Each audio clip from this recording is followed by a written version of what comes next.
नमस्कार दोस्तों, मैं संजय आपका अपने इस चैनल पर स्वागत करता हूं। इंडिया ने हाइपरसोनिक कंबस्टर इंजन का एक्सपेरिमेंट सक्सेसफुली कंडक्ट कर लिया है। इससे भारत को अपनी हाइपरसोनिक मिसाइल डेवलप करने में काफी मदद मिलेगी। आज इंडिया ने एक बहुत बड़ी कामयाबी हासिल की है। हम दुनिया के 5th देश बन गए जो active cooled hypersonic combustor engine की टेस्टिंग सक्सेसफुली कर चुके हैं। ये एक गेम चेंजर टेक्नोलॉजी है जो भारत की मिसाइल्स की टेक्नोलॉजी पूरी तरीके से चेंज कर सकती है। आज मैं आपको स्पीड, टाइम और डिस्टेंस के पर्सपेक्टिव से समझाऊंगा कि कैसे ये टेक्नोलॉजी इंडिया के लिए बहुत इंपॉर्टेंट है और ये कितनी पावरफुल है। सबसे पहले एग्जाम्पल के थ्रू समझते हैं कि हाइपरसोनिक मिसाइल की स्पीड कितनी होती है।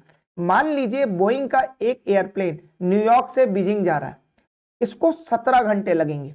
लेकिन अगर हाइपरसोनिक मिसाइल से हम ये सेम डिस्टेंस कवर करें तो हमें लगेंगे मात्र 19 मिनट, क्योंकि हाइपरसोनिक मिसाइल मैक 5 से लेकर मैक 24 की स्पीड पे आसानी से जा सकती है।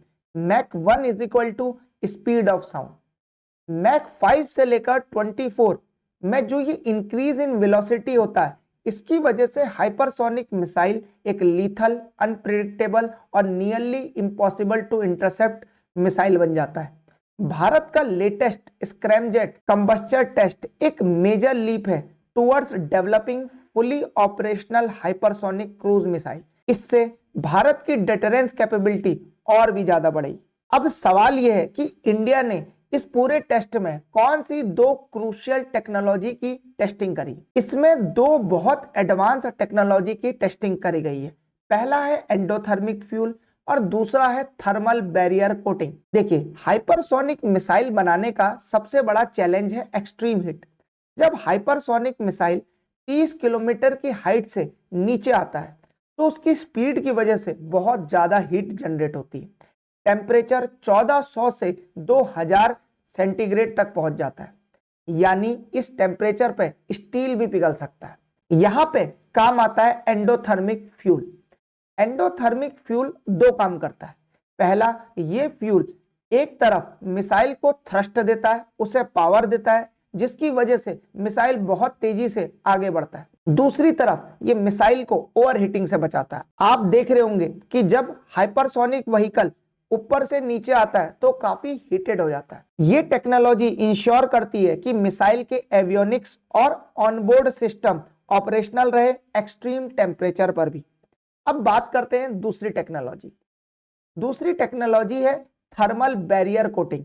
ये इस टेस्ट की एक और बड़ी कामयाबी है। इंडिया ने एक नया सिरेमिक थर्मल बैरियर कोटिंग भी डेवलप किया है जो स्टील की मेल्टिंग पॉइंट से भी ज्यादा टेम्परेचर झेल सकता है, यानी मिसाइल की बॉडी सेफ रहेगी और वो अपने टारगेट तक बिना किसी दिक्कत के पहुंच सकेगी। हाइपरसोनिक मिसाइल के दो टाइप होते हैं, पहला ग्लाइडर, दूसरा क्रूज। अभी तक हमने जितनी इमेज देखी है वो सब हाइपरसोनिक ग्लाइडर व्हीकल की थी। Hypersonic glider vehicle ballistic missile की मदद से लॉन्च किया जाता है।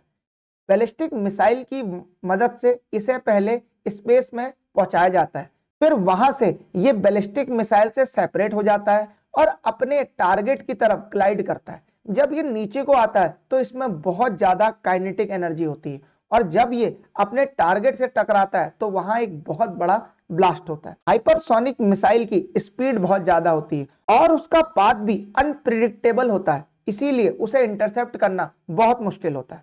भारत ने एक एचजीवी टेस्ट किया था। ये टेस्ट ग्लाइड व्हीकल का ही टेस्ट था। अब बढ़ते हैं हाइपरसोनिक क्रूज मिसाइल की तरफ। भारत ने hypersonic technology demonstrator vehicle HSTDV का टेस्ट किया था। यह भविष्य में जाकर हाइपरसोनिक क्रूज मिसाइल बनेगा।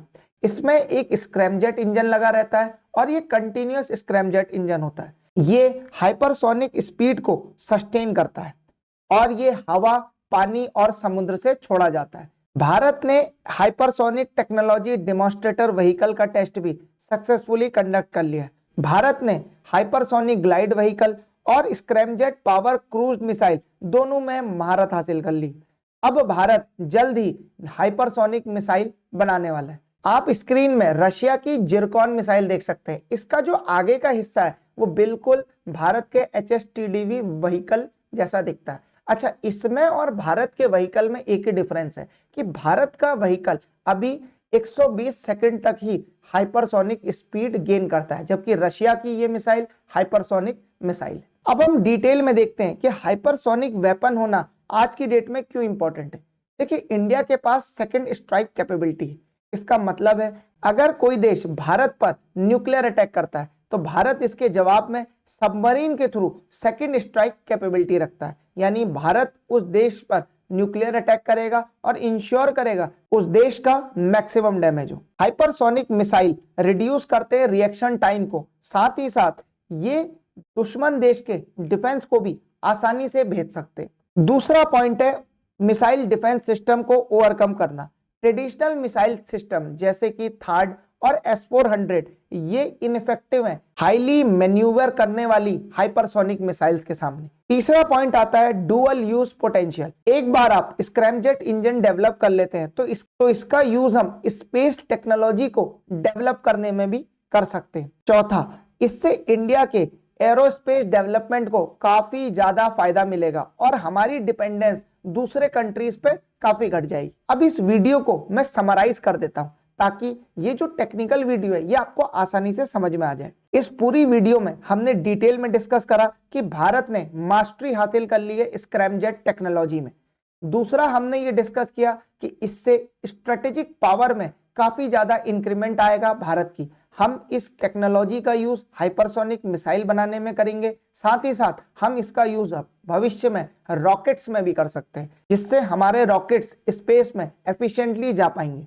तीसरा, स्क्रैमजेट इंजन से फ्यूल एफिशिएंसी बढ़ती है, जिसकी वजह से कम कॉस्ट और पावर में हम दूर की डिस्टेंस ट्रेवल कर सकते हैं। चौथा, ये मेक इन इंडिया को सपोर्ट करता है और ये पूरी इंडिजिनस टेक्नोलॉजी है, यानी इंडिया अब फॉरेन इंपोर्ट्स पर और फॉरेन कंट्रीज पर डिपेंड नहीं करेगा।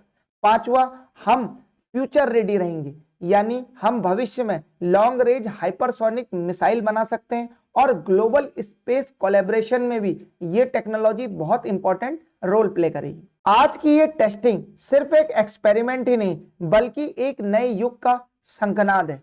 इंडिया अब उन 5 देशों में है जो ये टेक्नोलॉजी मास्टर कर चुके हैं। 2030 तक हम full fledged hypersonic weapon develop कर पाएंगे। इंडिया के इस बहुत ही इंपॉर्टेंट एक्सपेरिमेंट के बारे में आप क्या सोचते हैं?